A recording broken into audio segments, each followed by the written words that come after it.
Ionic equilibrium chapter continue பண்றோம். So previous class வந்து I stopped with Henderson-Hasselbalch equation. Okay. So இன்னைக்கு வந்து நம்ம பார்க்க போற டாபிக் வந்து salt hydrolysis. Salt hydrolysis.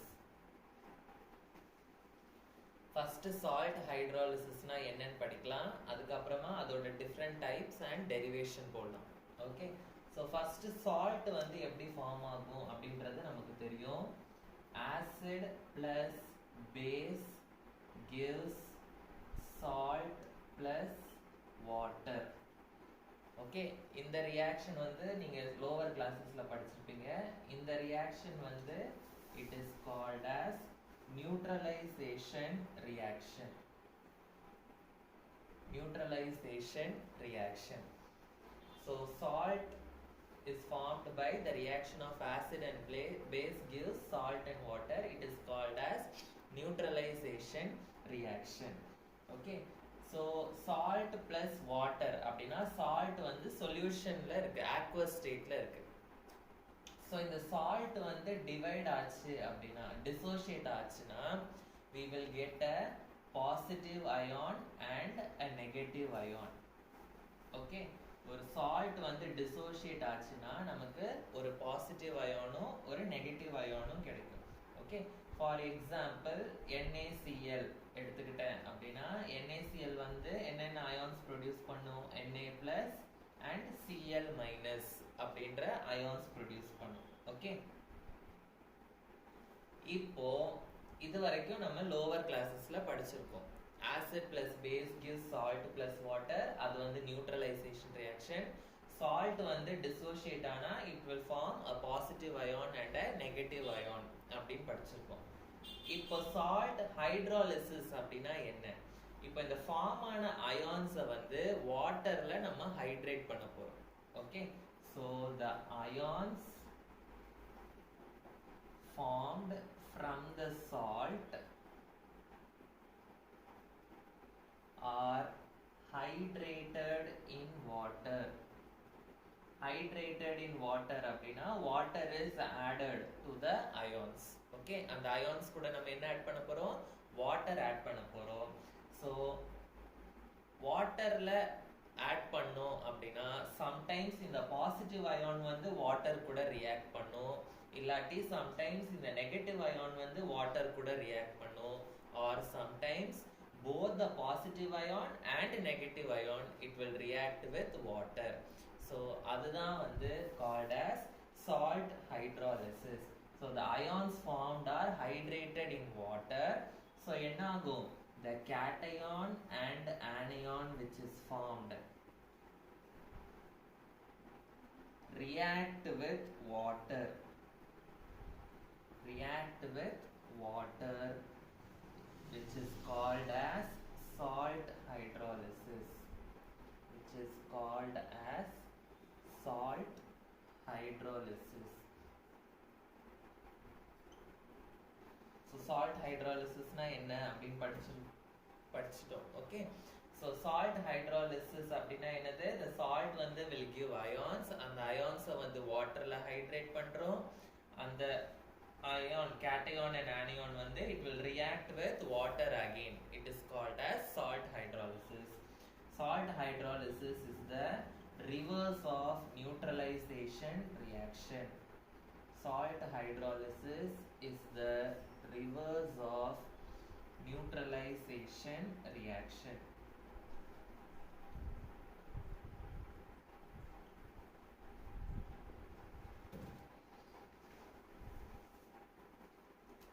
So இதுல வந்து நம்ம ஒரு 4 கேஸ் பார்க்க போறோம். Okay. So salt hydrolysisல நம்ம 4 கேஸ் படிக்க போறோம். So அதுல first case வந்து salt hydrolysis of strong acid and strong base. Salt hydrolysis of strong acid and strong base. So ஒரு strong acidல இருந்து ஒரு strong baseல இருந்தும் கிடைக்கிற saltோட hydrolysis நம்ம படிக்க போறோம். So ஃபர்ஸ்ட் நான் கன்சிடர் பண்ணிக்க போற ஈக்குவேஷன் வந்து NaOH plus HNO3. ஸோ NaOHன்றது பேஸ், இது வந்து ஒரு ஸ்ட்ராங் பேஸ். சோடியம் ஹைட்ராக்சைடு வந்து ஸ்ட்ராங் பேஸ். HNO3 வந்து nitric acid. Nitric acid is a strong acid. So strong acid and strong பேஸ்ல இருந்து கிடைக்கிற சால்ட்டை வந்து நான் இப்போ ஹைட்ரோலைஸ் பண்ண போறேன். ஸோ இதுல இருந்து என்ன சால்ட் எனக்கு கிடைக்கும்? இந்த Na and NO3 it will form NaNO3 plus in the H and O it will form H2O. So acid plus base gives salt and water. Next என்ன ஆகும்? இந்த salt வந்து it will divide into the constituent ions. So NaNO3 எப்படி divide ஆகும்? NaNO3 it will divide as Na. எல்லா இடத்துலயும் aqueous எழுதிக்கோங்க, ஏன்னா aqueous stateல தான் it will divide into ions. Okay, solid stateல iona divide ஆகாது. Okay, aqueous state இல்லாட்டி molten state. aqueous stateனா என்னது? water கூட mix ஆகி அந்த ஸ்டேட்ல தான் வந்து aqueous state ன்னு சொல்லுவோம். Okay, so aqueous stateல தான் வந்து it will divide into ions. So NaNO3 will divide into Na plus and NO3 minus. Okay, so water வந்து எப்படி divide ஆகும்? H2O வந்து it will divide as, water வந்து neutral. Okay, so neutral na என்ன ஆகும்? It will have both H plus ion and OH minus ion. Okay, so neutral அப்படின்றதுனால H plus ion concentration வந்து will be equal to OH minus ion. So இதெல்லாம் நடக்கிற reaction. இப்போ ஹைட்ராலிசிஸ்னா என்ன சொன்னேன்? The anion cation வந்து it will react with water, இல்லாட்டி anion வந்து will react with water, அப்படி இல்லனா both ions வந்து will react with water. water வந்து இப்போ என்ன ஆயிடுச்சு? H plus and OH minus ஆ இருக்கு. இப்போ இந்த cation வந்து water கூட இதுல ஏதாவது ions கூட react ஆகுமா அப்படின்னு நம்ம பார்க்கணும். and anion வந்து இதுல ஏதாவது ஒரு ions கூட react ஆகுமா அப்படின்றத நம்ம பார்க்கணும். so NaNO3 ல வந்து first anion எதுன்னு பார்க்கலாம். anion வந்து என்னது? NO3. okay, NO3ன்றது வந்து anion. so இந்த salt வந்து எப்படி ஃபார்ம் ஆகுது? இந்த salt வந்து it is formed from the strong acid and strong base. so இந்த salt வந்து ஒரு neutral salt. okay, strong acid and strong base ல இருந்து கிடைக்கிற salt வந்து எனக்கு neutral salt. இந்த salt வந்து ரெண்டுமே ஸ்ட்ராங்கான சப்ஸ்டன்ஸ்ல இருந்து form ஆகுறதுனால it will undergo complete dissociation. complete dissociation னா என்னது? ஃபுல்லாவே இது வந்து என்ன ஆயிடும்? பிரிஞ்சிடும். ஆனா வாட்டர்ல வந்து it is undergoing partial dissociation. okay, கம்ப்ளீட்டா dissociate ஆயிடுச்சுன்னா மறுபடியும் அது வந்து ஒண்ணு சேராது. பார்ஷியலா dissociate ஆனாதான் அது வந்து என்ன ஆகும்? மறுபடியும் ஒண்ணு சேரும். இப்போ இந்த NO3 and Na+ வந்து கம்ப்ளீட்டா என்ன ஆயிடுச்சு? இது வந்து dissociate ஆயிடுச்சு. அதனால again it will not join together and it will form this one. okay, so அதான் first point எழுத போறீங்க. so NO3 வந்து NO3 minus வந்து it is obtained from the strong acid HNO3. okay, NO3 minus is obtained from the strong acid HNO3. okay, so அதனால it will not have the tendency to react with H plus. okay, ஏன்னா அது வந்து கம்ப்ளீட்டா dissociate ஆயிடுச்சு. so it will not react with H plus. so எழுதிக்கோங்க. so it does not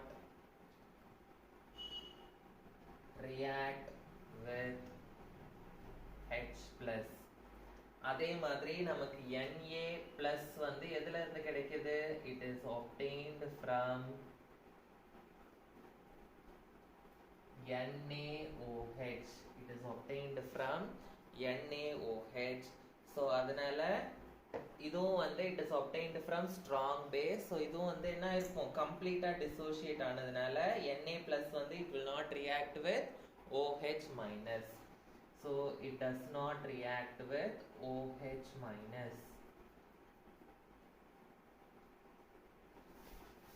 Salt hydrolysis வந்து நமக்கு எப்போ நடக்கும்? இந்த கேட்டையானும் ஆனையானும் வாட்டர் கூட ரியாக்ட் ஆனாதான் நமக்கு வந்து சால்ட் ஹைட்ராலிசிஸ் நடக்கும். ஆனா இங்க ஃபார்ம் ஆகுற ஆனையானும் சரி கேட்டையானும் சரி it is not reacting with the water. So இந்த கேஸ்ல வந்து எனக்கு என்ன நடக்காது? சால்ட் ஹைட்ராலிசிஸே நடக்காது.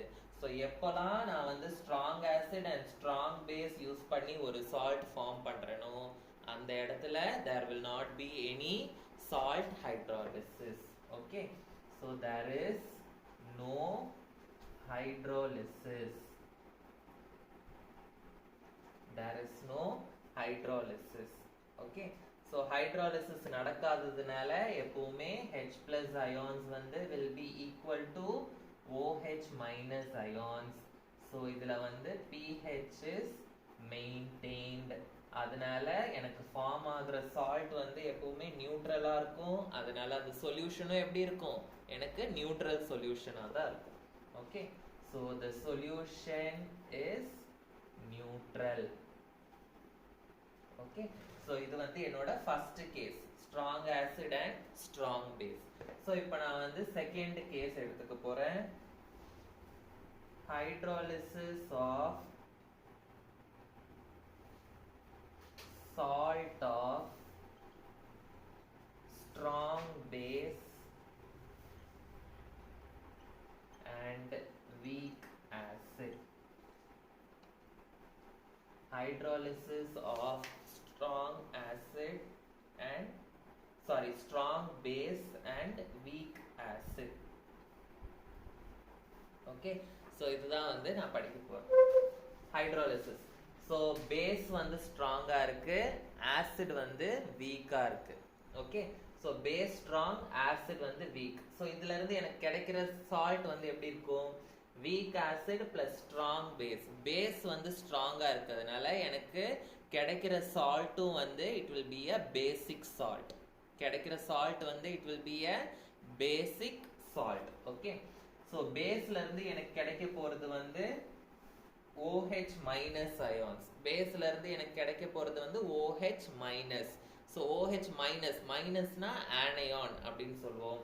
So strong base and weak ஆசிடோட ஹைட்ராலிசிஸ் வந்து it is also called as anionic hydrolysis. It is also called as anionic hydrolysis. Okay, so எனக்கு கிடைக்க போற சால்ட் வந்து பேஸ் ஸ்ட்ராங்ன்றதுனால எனக்கு கிடைக்க போற சால்ட்டும் வந்து பேஸா தான் இருக்கும். பேசிக் சால்ட் தான் எனக்கு கிடைக்கும். ஸோ இப்போ நான் வந்து ஒரு ஈக்குவேஷன் எழுதிக்கிறேன், strong base and weak acid. So ஒரு ஸ்ட்ராங் பேஸ் நான் எடுத்துக்கிறேன் NaOH, வீக் ஆசிட் வந்து அசிட்டிக் ஆசிட் CH3COOH. ஸோ எனக்கு கிடைக்க போற சால்ட். ஸோ ஆசிட் வந்து வீக்ன்றதுனால எனக்கு வந்து ஹைட்ராலிசிஸ் நடக்கும். ஹைட்ராலிசிஸ் நடக்கும் அப்படின்னா நான் வந்து இந்த ஆரோ மார்க் யூஸ் பண்ணணும். ஓகே, கம்ப்ளீட்டா டிசோசியேட் ஆயிடுச்சுன்னா இந்த ஆரோ மார்க், ஆகலைன்னா இந்த ஆரோ மார்க். ஏன்னா வீக் ஆசிட் வந்து கம்ப்ளீட்டா டிசோசியேட் ஆகாது. ஸோ இந்த ஆரோ மார்க். ஸோ என்ன கிடைக்கும் எனக்கு? இந்த H, இந்த H and O வந்து I will get H2O. So என்ன சால்ட் கிடைக்கும்? CH3COO Na சால்ட் வந்து எனக்கு கிடைக்கும். CH3COO Na அப்படின்ற சால்ட் வந்து எனக்கு கிடைக்கும். இப்போ இந்த சால்ட் வந்து என்ன ஆகணும்? இந்த சால்ட் வந்து பிரியணும். கரெக்டா? ஸோ CH3COO Na அப்படின்றது எப்படி பிரியும்? CH3COO minus plus Na plus அப்படின்னு எனக்கு பிரியும். ஓகே, ஸோ அண்ட் வாட்டர் வந்து எப்படி இருக்கும்? வாட்டர் வந்து will get separated as H plus and OH minus.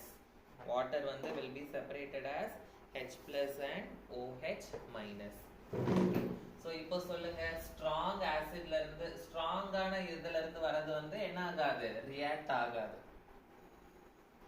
So இப்போ இதுல வந்து ஒரு ஆனையான் இருக்கு, ஒரு கேட்டையான் இருக்கு. So Na plus வந்து எதுல இருந்து எனக்கு கிடைக்குது? Na plus வந்து it is obtained from NaOH. Na plus வந்து எதுல இருந்து obtain ஆகுது எனக்கு? NaOH. NaOH வந்து strong base. Strong base னா கம்ப்ளீட்டா அது dissociate ஆயிடும். அதனால என்ன ஆகாது? இந்த Na plus வந்து இந்த OH minus கூட என்ன ஆகாது? React ஆகாது. Okay, so it does not react with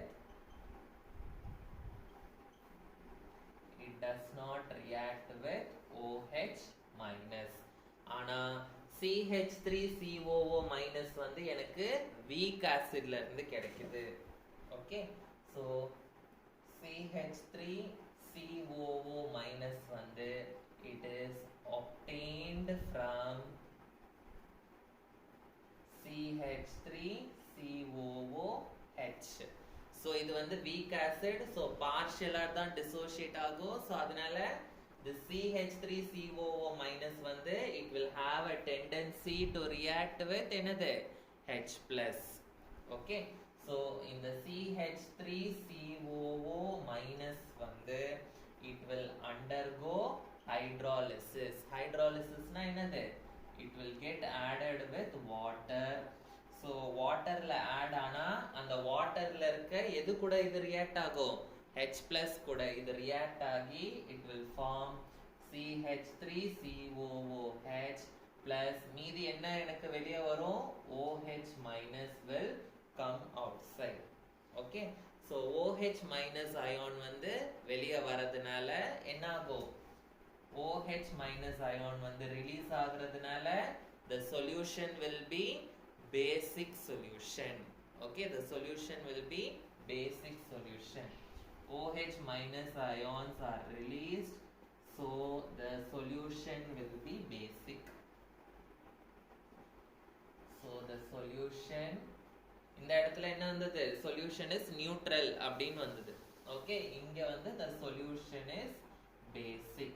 Basic na என்ன அர்த்தம்? OH minus ions வந்து will be greater than H plus ions. இங்க pH is maintained னு எழுதிருக்கோம். இங்க வந்து pH will be greater than 7. ஏன்னா the solution வந்து is basic. Okay, புரிஞ்சுதா? Hydrolysis of strong base and weak acid. இது இன்னும் முடியல. So இதுதான் வந்து என்னோட salt hydrolysis equation. ஓகேவா? ஸோ இப்போ இந்த இதுக்கு வந்து நான் வந்து டெரிவேஷன் வந்து போட்டு pH என்ன அப்படின்றத நான் கண்டுபிடிக்க போறேன். ஸோ இதுக்கு வந்து ஈக்லிபிரியம் கான்ஸ்டன்ட் என்னவா இருக்கும்? இங்க வந்து ஹைட்ரோலிசிஸ் நடக்கிறதுனால நான் வந்து இந்த ஈக்லிபிரியமை வந்து ஹைட்ரோலிசிஸ் அப்படின்னு சொல்ல போறேன். ஸோ நான் ஈக்லிபிரியம் கான்ஸ்டன்ட்னு சொல்றதுக்கு பதிலா இதுக்கு நான் என்ன நேம் கொடுக்க போறேன் அப்படின்னா ஹைட்ரோலிசிஸ் கான்ஸ்டன்ட் அப்படின்னு சொல்ல போறேன். என்ன நேம் நான் கொடுக்குறேன்? Hydrolysis constant. ஈக்லிபிரியம் தான், ஏன்னா இது ஈக்லிபிரியம் தானே, ஈக்லிபிரியம் தான். பட் ஆனால் இது ஹைட்ரோலிசிஸ் ரியாக்ஷன்ன்றதுனால நான் ஒரு ஸ்பெஷல் நேம் கொடுக்குறேன், ஹைட்ரோலிசிஸ் கான்ஸ்டன்ட். ஸோ உங்களுக்கு தெரியும், it is equal to concentration of the products divided by concentration of the reactants. So எனக்கு என்ன கிடைக்கும்? CH3COOH into OH minus divided by CH3COO minus into H2O அப்படின்னு கிடைக்கும். So H2Oன்றது வந்து liquidோட concentration நம்ம எப்பவுமே என்னன்னு எடுத்துப்போம்? 1ன்னு எடுத்துப்போம். So concentration of H2O வந்து is taken as 1. So எனக்கு KH என்ன கிடைக்கும்? KH is equal to CH3COOH into OH minus divided by CH3COO minus. Okay, இப்போ CH3 இப்போ KH நான் கண்டுபிடிச்சிட்டேன், ஹைட்ரோலிசிஸ் கான்ஸ்டன்ட். இப்போ KA வேல்யூ நான் கண்டுபிடிக்கணும். KA னா என்னது? Equilibrium constant for an acid. அதை நான் கண்டுபிடிக்க போறேன். ஸோ இங்க நமக்கு என்ன ஆசிட் நம்ம எடுத்திருக்கோம்? CH3COOH ன்னு எடுத்திருக்கோம். இந்த ஆசிட் வந்து எப்படி பிரியும்னா CH3COO minus plus H plus அப்படின்னு பிரியும். ஸோ இதுக்கு நான் Ka வேல்யூ எழுதுறேன். ஸோ Ka வேல்யூ எனக்கு என்ன கிடைக்கும்? Concentration of the products divided by concentration of the reactants. So concentration of the products divided by concentration of the reactants. Okay, so இந்த KH வந்து நான் equation number 1 ன்னு எடுத்துக்கிறேன். இந்த Ka வந்து நான் equation number 2 ன்னு எடுத்துக்கிறேன். So I am going to multiply 1 into 2. So அதாவது I am going to multiply KH into Ka. So எனக்கு என்ன கிடைக்கும்? CH3COOH into OH minus கொஞ்சம் சின்னதா எழுதுறேன், இடம் இல்ல. KH into Ka is equal to CH3COOH into OH minus divided by CH3COO minus into இது CH3COO minus into H plus divided by CH3COOH. So CH3COOH, CH3COOH cancel ஆயிடும். CH3COO minus CH3COO minus வந்து cancel ஆயிடும். So எனக்கு என்ன கிடைக்கும்? KH into Ka is equal to OH minus into H plus. So concentration of H plus into concentration of OH minus. இது வந்து nothing but the ionic product of water. So இதை வந்து நான் எப்படி எழுதலாம்? KH into Ka is equal to KW அப்படின்னு எழுதலாம். ஏன்னா KW is equal to ionic product of water OH minus into H plus. Okay, so புரிஞ்சுதா இது? So இப்போ நம்ம வந்து ஆஸ்வால்ட் டைல்யூஷன் லால வந்து ஒரு ஈக்குவேஷன் நம்ம போட்டிருக்கோம். ஆஸ்வால்ட் டைல்யூஷன் லால வந்து நம்ம என்ன equation போட்டிருக்கோம்னா Ka is equal to alpha square C அப்படின்னு ஒன்று இருக்கும் ஒரு ஈக்குவேஷன். அதே மாதிரி Kb வந்து is equal to alpha square C அப்படின்னு இருக்கும். ஓகேவா? ஸோ Ka நமக்கு தெரியும், Kb நமக்கு தெரியும், Kw நமக்கு தெரியும். அப்போ KH வந்து என்னவா இருக்கும்? KH வந்து will be equal to ஆல்பான்றது வந்து dissociation constant. KH னா என்னது? It is hydrolysis constant. So hydrolysis constantன்றதுனால நான் ஆல்பா யூஸ் பண்ணாம Hன்ற ஒரு ஆல்பபெட் யூஸ் பண்றேன். So H square into C. So KH is equal to H square into C. இது வந்து நமக்கு கிடைச்சிருக்க ஒரு எக்ஸ்பிரஷன். இது வந்து நமக்கு கிடைச்சிருக்க இன்னொரு எக்ஸ்பிரஷன். ஓகே, ஸோ ஏன் இதெல்லாம் நம்ம இது பண்றோம், டிரைவ் பண்றோம் அப்படின்னா இந்த இடத்துல நமக்கு ஹைட்ராலிசிஸ் நடக்குது. ஹைட்ராலிசிஸ் நடக்கிறதுனால அந்த ஹைட்ராலிசிஸ்க்கு KH வேல்யூ நம்ம கண்டுபிடிக்கணும். ஓகே, ஹைட்ராலிசிஸ் கான்ஸ்டன்ட் என்ன? டிசோசியேஷன் நடந்தா நம்ம டிசோசியேஷன் கான்ஸ்டன்ட் கண்டுபிடிக்கிறோம்ல, அதே மாதிரி இங்க ஹைட்ராலிசிஸ் நடக்கிறதுனால ஹைட்ராலிசிஸ் கான்ஸ்டன்ட் வந்து நம்ம கண்டுபிடிக்கிறோம். ஓகேவா? புரிஞ்சுதா? ஸோ இப்போ நீங்க வந்து ஒரு ஆஸ்வால்ட் டைல்யூஷன் லால ஒன்று போட்டிருப்பீங்க, alpha is equal to root of Ka divided by C அப்படின்னு போட்டிருப்பீங்க. கரெக்டா? Alpha is equal to root of Ka divided by C அப்படின்னு போட்டிருப்பீங்க. ஸோ அதில் நீங்கள் போட்டு பார்க்கும்போது உங்களுக்கு H பிளஸோட வேல்யூ ஒன்று வந்திருக்கும், OH மைனஸோட வேல்யூ வந்து ஒன்று வந்திருக்கும். ஸோ H பிளஸோட வேல்யூ எனக்கு வந்து என்ன வந்திருக்கும் அப்படின்னா H பிளஸோடது வந்து is equal to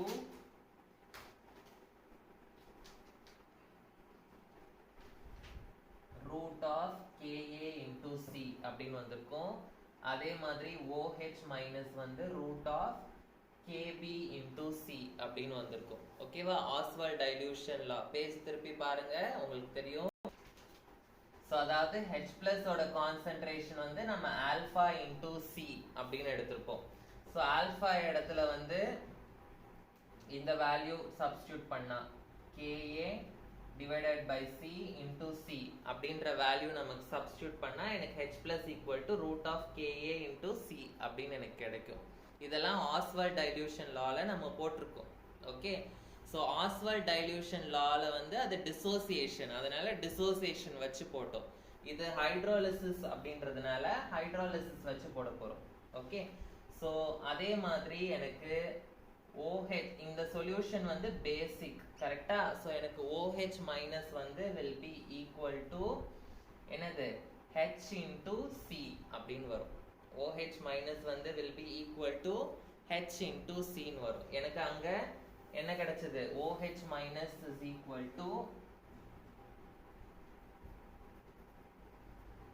alpha C அப்படின்னு எனக்கு கிடைச்சிருக்கும் அங்க ஆஸ்வால்ட் டைல்யூஷன் லால. ஸோ ஆல்ஃபாவோட வேல்யூ நான் சப்ஸ்டியூட் பண்ணி எனக்கு வந்து OH மைனஸோட வேல்யூ எனக்கு கிடைக்கும். இங்க வந்து OH minus is equal to HC. ஏன் நான் OH மைனஸ் மட்டும் எடுக்கிறேன்? ஏன்னா எனக்கு இந்த சொல்யூஷன் வந்து பேசிக் சொல்யூஷன், அதனால தான் OH மைனஸ் மட்டும் நான் எடுக்கிறேன். Okay, so OH minus is equal to H into C. So இதுல இருந்து H வேல்யூ கண்டுபிடிங்க. இந்த ஈக்குவேஷன்ல இருந்து என்ன ஆகும்? H square is equal to KH divided by C ன்னு கிடைக்கும். So H is equal to root of KH divided by C அப்படின்னு கிடைக்கும். So இந்த H வேல்யூவை இதுல சப்ஸ்டியூட் பண்ணீங்கன்னா எனக்கு என்ன கிடைக்கும்? OH minus is equal to root of KH divided by C into C அப்படின்னு கிடைக்கும். கரெக்டா? So C வந்து நான் எப்படி எழுதலாம்? root C into root C அப்படின்னு எழுதலாம். ஸோ அதில் ஒரு ரூட் சியும் இதில் ஒரு ரூட் சியும் எனக்கு கேன்சல் ஆகிடும். So I will be getting OH minus is equal to root of KH into C. புரியுதா இது எப்படி வந்ததுன்ட்டு? ஸோ இது எப்படி எனக்கு கிடைச்சிருக்கும்? So root of KH divided by root C இப்படி இருக்கு. இந்த C வந்து நான் எப்படி எழுதலாம்? root C into root C ன்னு எழுதலாம். ஸோ இதுவும் ஒன்று கேன்சல் ஆகிடும். So I will be getting root of KH into C அப்படின்னு எனக்கு கிடைக்கும். ஸோ அதுதான் வந்து OH மைனஸ். ஸோ இப்போ நான் வந்து ஒரு சால்ட்டை வந்து ஹைட்ரோலைஸ் பண்ணியிருக்கேன். என்ன சால்ட்டை ஹைட்ரோலைஸ் பண்ணியிருக்கேன்? ஸ்ட்ராங் பேஸ்ல இருந்தும் வீக் ஆசிட்ல இருந்தும் கிடைச்ச ஒரு சால்ட். அது என்ன சால்ட்? அது ஸ்ட்ராங் பேஸ் அண்ட் வீக் ஆசிட்ல கிடைச்ச சால்ட். ஸோ அதுல வந்து ஹைட்ரோலைஸ் பண்ணும்போது எனக்கு OH மைனஸ் அயான்ஸ் மட்டும் எக்ஸ்ட்ராவா ரிலீஸ் ஆகுது. அதனால அந்த சொல்யூஷன் வந்து எனக்கு பேசிக் சொல்யூஷனா இருக்கு. பேசிக் சொல்யூஷன்னா எனக்கு OH மைனஸ் அயான்ஸ் நிறைய இருக்கும், pH வந்து கிரேட்டர் தேன் C அப்படின்னு இருக்கும் நான் கண்டுபிடிச்சிட்டேன். ஸோ பேசிக் சொல்யூஷன் அப்படின்றதுனால அதுக்கு நான் வந்து KH வேல்யூ கண்டுபிடிச்சிருக்கேன். ஓகே, OH மைனஸ் அயான்ஸ் இருக்குன்றதுனால OH மைனஸ் அயானோட கான்சென்ட்ரேஷன் என்ன அப்படின்றத கண்டுபிடிச்சிட்டேன். இப்போ இந்த சொல்யூஷனோட pH வந்து கிரேட்டர் தேன் C அப்படின்னு கொடுத்துருக்காங்க. இப்போ நான் இந்த சொல்யூஷனுக்கு pH கண்டுபிடிக்கணும். ஓகே, ஸோ pH ஓட ஃபார்முலா வந்து உங்களுக்கு தெரியும்னு நினைக்கிறேன். ஸோ pH ஓட ஃபார்முலா வந்து minus logarithm of OH minus. கரெக்டா? சாரி, pH வந்து என்னது? Minus log of H plus. இதுதான் வந்து pH ஓட ஃபார்முலா. ஓகே, ஸோ நான் வந்து இங்கே OH மைனஸ் அயான்ஸ் தான் எனக்கு இருக்கு. OH மைனஸ் அயானோட கான்சென்ட்ரேஷன் தான் இருக்கு. ஆனால் நான் அதை வச்சு pH கண்டுபிடிக்கணும். OH மைனஸ் அயான் கான்சென்ட்ரேஷனை வச்சு என்னால் POH தான் கண்டுபிடிக்க முடியும், pH என்னால் கண்டுபிடிக்க முடியாது. கரெக்டா? ஸோ இன்னொரு ஃபார்முலா இருக்கு, pH plus POH is equal to 14 அப்படின்னு நீங்கள் படிச்சிருப்பீங்க. கரெக்டா? ஸோ இதுல இருந்து என்னால் pH கண்டுபிடிக்க முடியும். pH is equal to 14 minus POH. So pH is equal to 14 minus POH ஓட ஃபார்முலா வந்து minus log of OH minus. So minus into minus வந்து it will become plus. So pH is equal to 14 plus log of OH அப்படின்னு எனக்கு கிடைக்கும். So OH minus ஓட value வந்து எனக்கு இங்க இருக்கு KH into C. அதுதான் வந்து OH மைனஸ் அயானோட கான்சென்ட்ரேஷன் எனக்கு. ஓகே, ஸோ அதை நான் இங்க சப்ஸ்டியூட் பண்றேன். 14 plus log of OH கான்சென்ட்ரேஷனுக்கு பதிலா நான் வந்து KH into C. Square root போடுறதுக்கு பதிலா நான் வந்து ஹோல் பவர் ஹாஃப்னு போடுறேன். ஓகே, ஸ்கொயர் ரூட்டுக்கு பதிலா நான் என்ன போடுறேன்? டு த பவர் ஹாஃப்னு போடுறேன். இப்போ KH ஓட ஃபார்முலா வந்து நம்ம இங்க படிச்சிருக்கோம். KH into KA is equal to KW அப்படின்னு படிச்சிருக்கோம். கரெக்டா? ஸோ KH இருக்கிற இடத்துல நான் என்ன சப்ஸ்டியூட் பண்ண போறேன்னா KW divided by KA அப்படின்னு நான் வந்து சப்ஸ்டியூட் பண்ண போறேன். ஓகே, ஸோ இதை வந்து இந்த இடத்துல நான் சப்ஸ்டியூட் பண்ணா எனக்கு என்ன ஆகும்? PH is equal to 14 plus log of KW divided by KA into C whole power half. So half வந்து என்ன ஆயிடும்? ஃப்ரண்ட்ல வந்துடும் எனக்கு. கரெக்டா? So I will get PH is equal to 14 plus half of log KW by KA into C. So logல வந்து if it is multiplication, it is addition logல. Okay, so PH is equal to 14 plus half of log KW by KA plus log C. இப்படி எனக்கு கிடைக்கும். கரெக்டா? Again இது வந்து division. லாக்ல வந்து டிவிஷன்னா it is subtraction அப்படின்னு அர்த்தம். So PH is equal to 14 plus half into log KW minus log KA plus log C இப்படின்னு எனக்கு கிடைக்கும். ஸோ இப்போ இந்த ஹாஃபை வந்து நான் உள்ள மல்டிப்ளை பண்ண போறேன். half உள்ள மல்டிப்ளை பண்ணேன்னா என்ன ஆகும்? எனக்கு PH is equal to 14 plus half log KW, okay, minus half log KA plus half log C அப்படின்னு எனக்கு வந்து கிடைக்கும். ஓகே, புரிஞ்சுதா? ஸோ இப்போ PH is equal to 14. Okay, இப்போ எனக்கு வந்து minus log KA. minus log KAன்றத வந்து நான் எப்படி எழுதலாம்? minus log of H plus வந்து it is called as PH. அதே மாதிரி minus log of KAன்றத வந்து I can write it as PKA. கரெக்டா? ஸோ நான் இதை வந்து எப்படி எழுத போறேன்னா 14 plus half of log KW minus half, இது வந்து என்ன ஆயிடும்? ஸோ minus log KAன்றது வந்து PKA மாறிடும். So plus PKA plus half log C அப்படின்னு மாறும். ஓகே,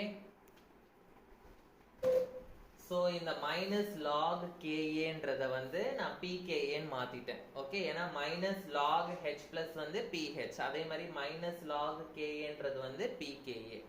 இது வந்து கான்ஸ்டன்ட் கான்சென்ட்ரேஷன், அது அப்படியே இருக்கட்டும். இதை வந்து இப்போ நான் மாற்ற போறேன். half log KW அப்படின்றத வந்து நான் வந்து மாற்ற போறேன். ஸோ KW அப்படின்றத இதை வந்து நான் தனியா போட போறேன். ரஃப் காலம்ல நீங்க வேணா போட்டுக்கோங்க. ஓகேவா? ஸோ ரஃப் காலம்ல வேணா போட்டுக்கோங்க நீங்க. KW அப்படின்றது வந்து ionic product of water. Ionic product of வாட்டரோட ஃபார்முலா வேல்யூ வந்து 1 into 10 power minus 14. அதாவது H பிளஸ் வந்து 10 power minus 7 இருக்கும், OH வந்து 10 power minus 7 இருக்கும். அதை மல்டிப்ளை பண்ணும்போது எனக்கு 10 power minus 14 வரும். ஓகே, ஸோ 1 into விட்டுட்டு நான் வெறும் 10 power minus 14 அப்படின்னு எழுதுறேன். ஸோ எனக்கு இங்க வந்து என்ன இருக்கு? half log KW அப்படின்னு இருக்கு எனக்கு. ஸோ half log KW னா half log kW க்கு பதிலா நான் இந்த வேல்யூ சப்ஸ்டிட்யூட் பண்றேன் 10 பவர் மைனஸ் 14 அப்படின்னு சப்ஸ்டிட்யூட் பண்றேன். ஸோ 10 பவர் மைனஸ் 14 வந்து என்ன ஆகும், எனக்கு வந்து அது ஃப்ரண்ட்ல வந்துடும். ஃப்ரண்ட்ல வந்துச்சுன்னா I will be getting minus 14 divided by 2 log of 10 அப்படின்னு வரும். So 2 1s are 2 7s are, so minus 7 log 10 ஓட வேல்யூ வந்து 1. So it is minus 7. So half log kW அப்படின்றது it will become minus 7. Okay. So இங்க half log kW க்கு பதிலா நான் என்ன சப்ஸ்டிட்யூட் பண்ண போறேன், minus 7 அப்படின்னு சப்ஸ்டிட்யூட் பண்ண போறேன். So எனக்கு pH ஓட formula என்னவாயிடும், pH is equal to 14 minus half log kW வந்து it will become minus 7. Okay. Plus half pKa plus half log C. So 14 minus 7 வந்து எனக்கு வந்து 7 ன்னு கிடைக்கும். So pH is equal to 7 plus half pKa plus half log C. Okay. So இதுதான் வந்து pH for the hydrolyse பண்ணதுக்கு அப்புறம் எனக்கு ஒரு சொல்யூஷன் கிடைக்கும்ல, அந்த சொல்யூஷனோட pH கண்டுபிடிக்கணும்னா இந்த ஃபார்முலா தான் நான் வந்து யூஸ் பண்ணணும். ஓகே. ஸோ இதோட நம்ம வந்து the செகண்ட் கேஸ், அதாவது hydrolysis of strong base and weak acid, அதை வந்து நம்ம முடிக்கிறோம். ஓகே. ஸோ இன்னும் hydrolysis of weak base strong acid இருக்கு, அதுக்கப்புறம் வீக் ஆசிட் வீக் பேஸ் அதுவும் இருக்கு. ஓகே. ஸோ அது வந்து நான் நெக்ஸ்ட் கிளாஸில் டீச் பண்ணுறேன். அதுக்கப்புறம் சாலிபிலிட்டி ப்ராடக்ட் அப்படின்ற ஒரு ஸ்மால் டாபிக் இருக்குது, அதோட இந்த சாப்டர் வந்து முடிஞ்சிடும். Okay, thank you.